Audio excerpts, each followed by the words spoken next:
హరి ఓం.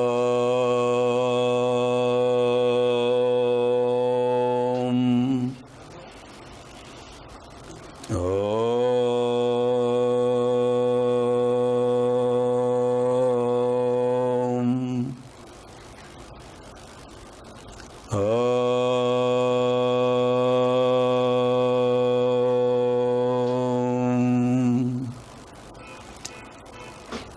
శ్రీ గురుభ్యో నమః. గణానాం త్వా గణపతిగుం హవామహే కవిం కవీనాముపమశ్రవస్తమం జ్యేష్ఠరాజం బ్రహ్మణాం బ్రహ్మణస్పత ఆనశృణ్వన్నోతిభిः सीदसादनं प्रणो देवी सरस्वती वाजेभिर्वाजिनीवती धीनामवित्र्यवतु. ओम श्री महागणाधिपतये नमः. ओम श्री महासरस्वत्यै नमः. ओम श्री गुरुभ्यो नमः. हरि ओम. ओम प्रसार माध्यम द्वारा प्रसारीभूत भारतीय संस्कृति अंतर्भाग ऋग्वेद अध्ययन कार्यक्रमस्य एतत् कार्यक्रमाय सर्वेभ्यः संदर्शक महाशयेभ्यः तथैव संस्कृतभाषा जिज्ञासुभ्यश्च शुभस्वागतम्. गत भानुवासरे अरुन्धती देव्या वसिष्ठ महर्षिणा दृष्टाः मंत्राः के भवन्ति इति विषयमुद्दिश्य किंचिदधीतं. క్రిందటి ఆదివారం నాడు వశిష్ఠ మహర్షి ఆయన యొక్క ధర్మపత్ని అరుంధతి దేవి దర్శించినటువంటి మంత్రాలు మనం కొన్ని తెలుసుకున్నాం. ముఖ్యంగా రామకథలో వశిష్ఠుడి యొక్క వైశిష్ట్యాన్ని కొంత తెలుసుకున్నాం. ఏతద్విశేషాः ఏతద్భానువాసరే పునరారంభం కరవామహై. అది మళ్ళీ ఇవాళ ఈ భానువాసరంలో కొనసాగిద్దాం. శక్తిత్రయీ వేదమాత సర్వదైవస్వరూపిణి సత్యధర్మస్వరూపా చ పాతున సర్వదా శుభా. ఓంకారం బిందు సంయుక్తం నిత్యం ధ్యాయంతి యోగినః కామదం మోక్షదం చైవ ఓంకారాయ నమో నమః. ఋగ్వేద మంత్రాన్ని ముందుగా పునశ్చరణ చేసి తర్వాత మనం కార్యక్రమంలోకి వెళదాం. అత పురుషోఘ వై నారాయణో కామయత ప్రజా సృజేయేతి నారాయణాత్ ప్రాణో జాయతే మనస్సర్వేంద్రియాణి చ ఖం వాయుర్జ్యోతిరాపః పృథివీ విశ్వస్య ధారిణి. నారాయణాత్ బ్రహ్మ జాయతే నారాయణాత్ రుద్రో జాయతే నారాయణాదింద్రో జాయతే నారాయణాత్ ప్రజాపతయః ప్రజాయంతే నారాయణాత్ ద్వాదశాదిత్యా రుద్ర వసవః సర్వాణి చ ఛందాగుంసి నారాయణాదేవ సముత్పద్యంతే నారాయణే ప్రవర్తంతే నారాయణే ప్రలీయంతే ఇది ఋగ్వేద సూక్తం. సర్వం నారాయణమయం. అష్టవసువులు, ఏకాదశ రుద్రులు, ద్వాదశ ఆదిత్యులు అందరూ కూడా శ్రీమన్నారాయణుడి నుంచే ఉద్భవించారు. ఆయన కారణంగానే ఆవిర్భవించారు. అటువంటి వేదపురుషుడు శ్రీమన్నారాయణమూర్తికి నమస్కారం చేస్తూ మనం కార్యక్రమంలో ప్రవేశిద్దాం.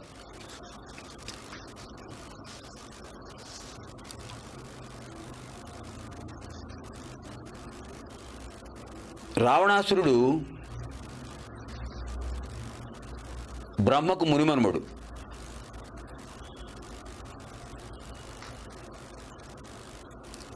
బ్రహ్మను గురించి తపస్సు చేశాడు. ఎన్నో వరాలు పొందాడు. మానవులు తనను ఏమీ చేయలేరు అనేటటువంటి ఒక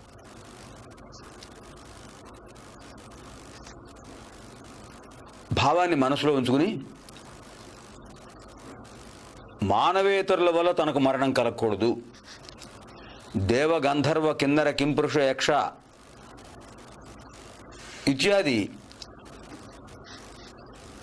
సురాసురులు ఎవరైనా సరే, దైత్యులు, ఆదిత్యులు, ఎవరి వల్ల కూడా తనకు మరణం కలగకూడదు. రాక్షసులు ఎవరైనా సరే ముందు తపస్సు చేసినప్పుడు చాలా వాళ్ళ పట్టుదల ఎంతటిదంటేనండి, వాళ్ళు మొండివాళ్ళు, మహా పట్టుతూ ఉంటుంది వాళ్ళకి. వాళ్ళకు ఉన్నటువంటి గట్టి పట్టుదల ఇంకెవరికి ఉండదు. అంత ఘోరంగా తపస్సు చేస్తారు. వాడు ఏ పని చేసినా ఘోరమే, తపస్సు ఘోరమే. ఆ ఘోరమైన తపస్సుకు దేవతలందరూ బ్రహ్మదేవుడి దగ్గరికి వెళ్ళి వాడు తపోగ్ని జ్వాల ముల్లోకాలు దహించేస్తోంది, మీరు వాడి సంగతి ఏమిటో చూడండి అని ప్రార్థిస్తే ఆయన వచ్చి ఏం కావాలని అడిగాడు. నాకు మరణం రాకూడదు అని అడిగాడు. ప్రతి రాక్షసుడు అడిగేది మొదటి కోరిక అదే. అది తప్ప మరొకటి అడుగు అంటాడు ఆయన. ఈ కథ అందరి విషయం, హిరణ్యకశిపుడి విషయంలోనూ హిరణ్యాక్షుడి విషయంలో అందరి విషయంలో మనకు అలాగే వస్తుంది. ఎందుకంటే వాళ్ళ కోరిక అదే, మరణం ఉండకూడదు. శాశ్వతంగా ఉంటాడా? ఉండడానికి అవకాశం లేదు కదా. యదృశ్యం తన్నశ్యం, యసృష్టం తల్లయం భవతి. సృష్టించబడింది లయం కాక తప్పదు. దృశ్యం అనేది అదృశ్యం కాక తప్పదు. కనిపిస్తున్న ప్రకృతి ఎప్పుడైనా అదృశ్యం అయ్యేదే. ఇది జీవన సూత్రం, సృష్టి సూత్రం, ధర్మసూత్రం. దీన్ని అధిగమించి ఎవరూ వెళ్ళలేరు కదా. ఆ వాస్తవం తెలుసుకోలేక నాకు మరణం ఉండకూడదు అని అడుగుతుంటాడట ప్రతి రాక్షసుడు. అలా ఇవ్వడం నాకు సాధ్యం కాదు, ఆ వరం నేను ఇవ్వలేను, ఇంకేదైనా అడుగంటే వాళ్ళ చేత మరణం ఉండకూడదు, వీళ్ళ చేత మరణం ఉండకూడదు, వాళ్ళు నన్ను ఏం చేయలేరు, వీళ్ళు నన్ను ఏం చేయకూడదు, అంత గొప్ప శక్తి సామర్థ్యాలు ఇయ్యి అని అడుగుతుంటారు. అలా అడుగుతూ వీడు చేశాడు, నరులు తప్ప నరైర్వినా సర్వైహిన హంతవ్యో భవేయం అన్నట్ట. మానవులు తప్ప ఎవరి చేతిలోనూ నాకు మరణం ఉండకూడదు. తథాస్తు అన్నాడు ఆయన. ఎందుకంటే తపస్సుకు వరం ఇవ్వకపోతే దోషం. తథాస్తు అన్నాడు. వీడికి గర్వం వచ్చేసింది. వాడు చేసిన ఘోరాలకు అంతు లేదు. యజ్ఞయాగాలు ధ్వంసం చేసేవాడు, దేవతల్ని బాధ పెట్టాడు, దిక్పాలకులను తన వశంలో ఉంచుకున్నాడు, ముల్లోకాలు తనే ఆక్రమించేశాడు, మానవులను బాధ పెట్టాడు, దేవతలను బాధ పెట్టాడు, రాక్షసులను కూడా బాధ పెట్టాడు. గడగడలాడిపోడుతూ రాక్షసులందరూ అతని వశంలో ఉండిపోయారు. అందరినీ బాధ పెట్టాడు. చివరికి బ్రహ్మదేవుడికి కూడా బాధ కలిగించాడు. పార్వతీ పరమేశ్వరులు సంధ్యా సమయంలో కైలాసగిరిలో లాస్యం తాండవం చేస్తూ ఉన్న సందర్భంలో వాళ్ళు తనకు దర్శనం ఇవ్వలేదని కోపంతో కైలాసగిరినే పెకలించబోయాడు. వెంటనే పరమేశ్వరుడు తన కుడికాలి బొటన వేలు గట్టిగా నొక్కేటప్పటికి దాని కింద పడి మరణ పర్యంతమైంది. కాకపోతే మరణం లేదు గనక బతికి బయటపడ్డాడు. అప్పుడు పరమేశ్వరుడు శక్తి ఏమిటో అర్థమైంది. తపస్సు చేశాడు ఆయన గురించి కూడా. ఇలా అందితే జుట్టు అందకపోతే కాళ్ళు అనే దృష్టితో పెడుతుంటాడు.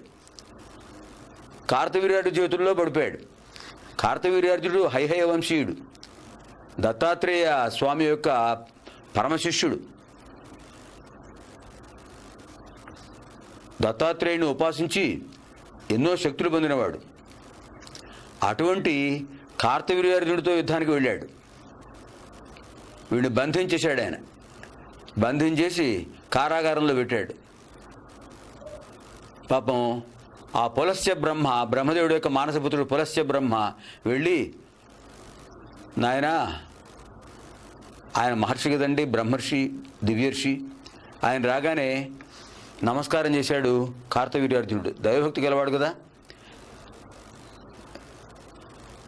మహర్షి ఏమిటి ఇలా వచ్చారు అని అతిథి సత్కారం చేసి పాద నమస్కారం చేసి కూర్చోబెట్టి అడిగాడు, నువ్వు బంధించినవాడు నా మనవడు, వాడిని కాస్త రక్షించు అని చెప్తే, అలాగే స్వామి మీరు చెప్పినట్టే చేస్తా అని చెప్పి వాడికి విముక్తి కలిగించాడు. అది అలాంటివాడు వాడు. తాతగారి చేత రక్షించబడ్డాడు. మరోసారి వాలి దగ్గరికి వెళ్ళాడు. వాలి ఇంద్రాంశ సంభవుడు వాలి. వరబలం కలిగినవాడు, గొప్ప తపస్సు చేసి గొప్ప శక్తి పొందినవాడు వాలి. వానరులకు అధిపతి, మహాబల సంపన్నుడు, మహాతేజస్ సంపన్నుడు. ఎదట పడితే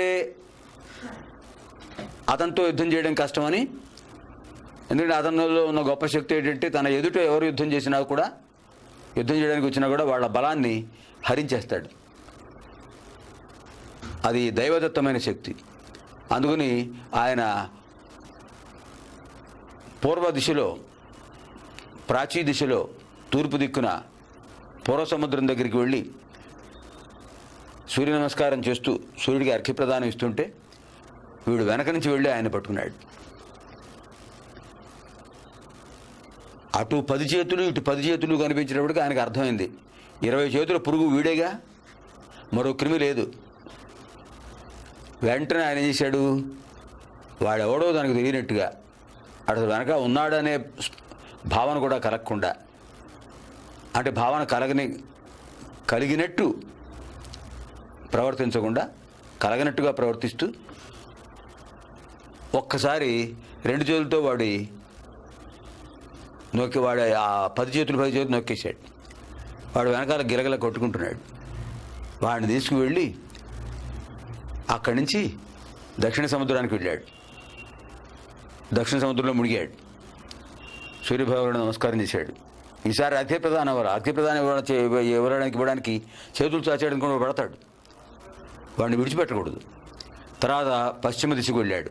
అక్కడ సూర్యభగవానుడు నమస్కారం చేశాడు. ఆ తర్వాత ఉత్తర దిగ్భాగానికి వెళ్ళాడు. అక్కడ నమస్కారం చేశాడు. నమస్కారం చేసి వచ్చేసాడు తన నగరానికి, కిష్కింధ. అక్కడికి వచ్చేసి అప్పుడు విడిచిపెట్టాడు వాడిని. గగ్గోలు పెడుతున్నాడు కింద పడి.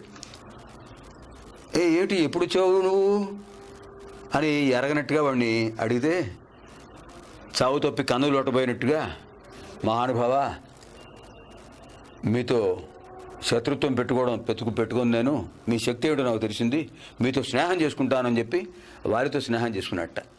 అలాంటి వాడు. ఇక నుంచి నా లంకానగరం మీదే, నా ఆధిపత్యం మీదే, నేను మీకు మిత్రుణ్ణి, మా ఆతిథ్యం మీరు స్వీకరించండి అని ఆయన్ని ప్రార్థించి వెళ్ళాడు. అలాంటి వాడు రావణాసురుడు. వీడి ఆగడాలు ఎక్కువైపోయి బ్రహ్మాది దేవతలు విష్ణుమూర్తిని అడిగారు. అప్పుడు విష్ణుమూర్తి చెప్పాట, మీరేం బాధపడకండి, నువ్వే ఇచ్చావు కదా వాడికి వరాలు, నరులు తప్ప అని అడిగాడు కదా, అందుచేత దశరథ మహారాజు సరయూ నదీ తీరంలో అశ్వమేధయాగం చేశాడు. ఇప్పుడు పుత్రకామేష్టి చేస్తున్నాడు. శాంతాదేవి ఋష్యశృంగుల ఆధ్వర్యంలో అతనికి 3 భార్యలు ఉన్నారు. వారికి 4 అంశాలతో నేను అవతరిస్తాను. నరుడుగా అవతరించి వాడిని సపుత్ర పౌత్ర బాంధవ సమేతంగా సంహరించేస్తానని చెప్పేశాడు. దుష్ట శిక్షణ శిష్ట రక్షణ నా కర్తవ్యం అని చెప్పాడు విష్ణుమూర్తి. చాలా సంతోషించారు. అప్పుడు బ్రహ్మదేవుడు వచ్చేసి తన లోకానికి వచ్చి అందరితో చెప్పాడు, ఆయన నరుడుగా అవతరిస్తున్నాడు కనుక మనం అందరం వివిధ రూపాల్లో ఆవిర్భవించాలి అని చెప్పి ఇంద్రుడి యొక్క శక్తిని వాలిగాను, సూర్యుడి యొక్క శక్తిని సుగ్రీవుడుగాను, పరమశివుడి యొక్క శక్తిని వాయు రూపంలో హనుమంతుడుగాను, అశ్విని దేవతల శక్తిని నలుడు, మైందుడు అనేటువంటి రూపాల్లోనూ, మైందుడు, ద్విధుడు అనే రూపాల్లోనూ,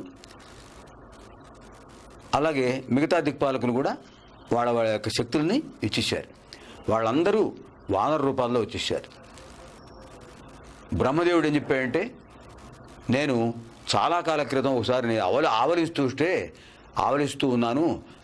ఒక్కసారి నేను ఆవలించినప్పుడు వచ్చేసాడు ఒక్కసారి మహానుభావుడు. వాడు వృక్షరాజు. వృక్ష అంటే సంస్కృతంలో రు, స్వరాల్లో రు, రాకొమ్మిస్తే రు, హల్లు కాదు, వృక్ష.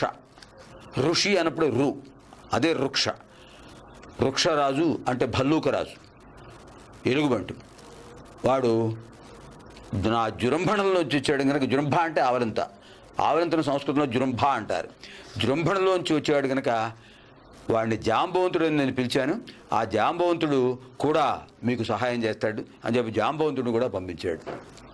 వాళ్ళందరూ ఆవిర్భవించారు. సరిగా పుత్రకామేష్టి అయింది. సరయూ నదీ తీరంలో శాంతాదేవి, ఋష్యశృంగుడు, వశిష్ఠుడు, వామదేవుడు, జాబాలి మహానుభావులు అందరూ ఉన్నారు. వశిష్ఠుడు అక్కడ పాత్రధారి. అక్కడి నుంచి ఉద్భవించాడు ఒక దివ్య పురుషుడు. ఒక బంగారు పాత్రలో దివ్యమైన పాయసాన్ని తీసుకొచ్చి దశరథుడి చేతికిచ్చి, ఇదంతా పత్ని ప్రాశయ అన్నాడు. దీనిని భార్యలకు ఈ ప్రసాదంగా ఇయ్యి అని చెప్పాడు. ఇచ్చాడు ఆయన. అలా ఇచ్చాడు కూడా ఆయన ఏం చేశాడు, కౌసల్య, సుమిత్ర, కైకేయి అర్ధభాగాన్ని, ఆ పాయసాన్ని అర్ధభాగం చేసి సగభాగాన్ని ముందు కౌసల్యాదేవికి ఇచ్చాడు. మిగతా సగభాగాన్ని, మిగతా సగంలో సగం, ఆ సగభాగాన్ని సుమిత్రకి ఇచ్చాడు. అందులో మిగిలిన దాంట్లో సగభాగాన్ని కైకేయికి ఇచ్చాడు. ఇంకా ఓ భాగం ఉందంటే 8వ భాగం, ఆ భాగాన్ని మళ్ళీ సుమిత్రకి ఇచ్చాడు. అలా ఇవ్వడం వల్ల ఏమవుతుంది, సరిగ్గా చైత్రమాసంలో పునర్వసు నక్షత్రంలో నవమి తిథి నాడు కర్కాటక లగ్నంలో కౌసల్యాదేవికి పూర్ణావతారుడు, పరమపురుషుడు, సత్యధర్మస్వరూపుడు, రామో విగ్రహవాన్ ధర్మ ఆయన జన్మించాడు. అదే రోజు నవమి నాడే పుష్యమి నక్షత్రంలో మేన లగ్నంలో కైకేయికి భరతుడు అవతరించాడు. మర్నాడు దశమి తిథి నాడు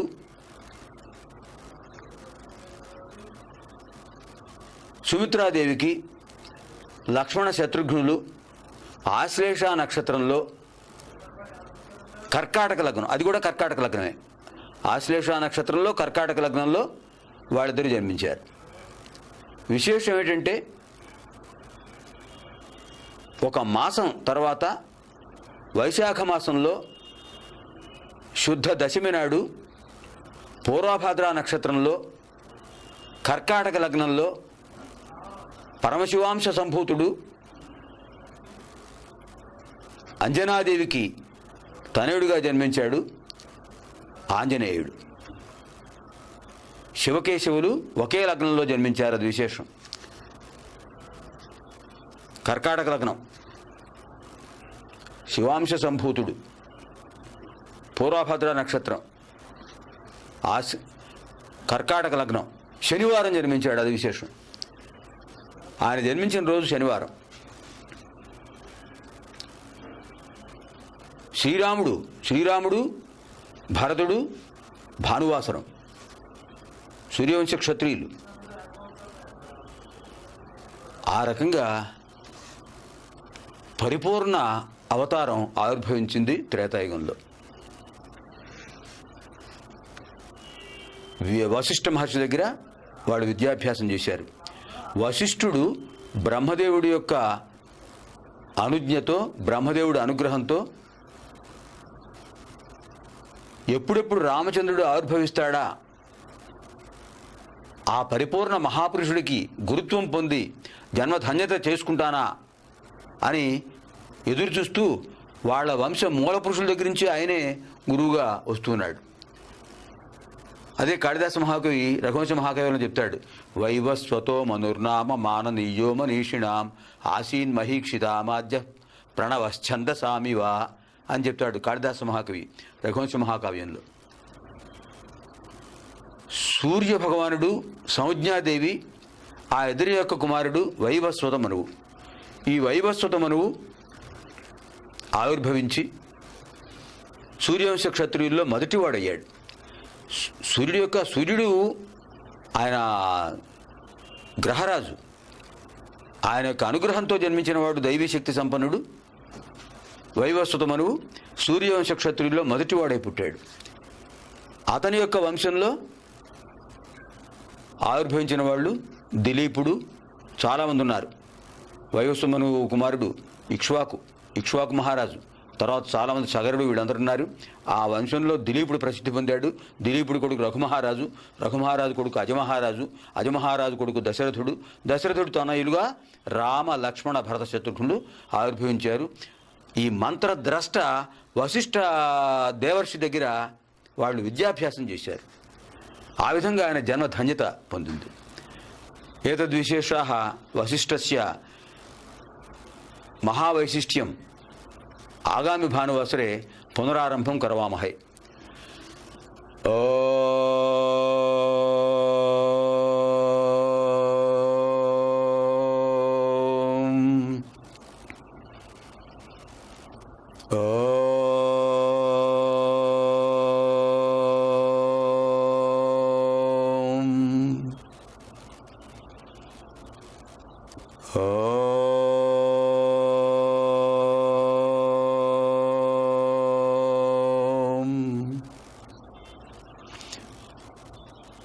కేయూరాణి న భూషయంతి పురుషం హారాన చంద్రోజ్వలాః న స్నానం న విలేపనం న కుసుమం నాలంకృతా మూర్ధజాః వాణ్యేకా సమలంకరోతి పురుషం యా సంస్కృతా ధార్యతే క్షీయంతేఖిలభూషణాని సతతం వాగ్భూషణం భూషణం.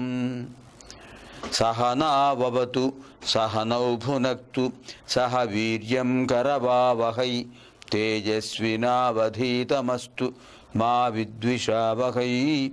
ఓం శాంతి శాంతి శాంతి. స్వస్తి ప్రజాభ్యః పరిపాలయంతాం న్యాయేన మార్గేణ మహీం మహీషాః. గోబ్రాహ్మణేభ్యః శుభమస్తు నిత్యం. లోకాః సమస్తాః సుఖినో భవంతు. అసతో మా సద్గమయ తమసో మా జ్యోతిర్గమయ మృత్యోర్మా అమృతం గమయ. ఓం శాంతి శాంతి శాంతి. స్వస్తి.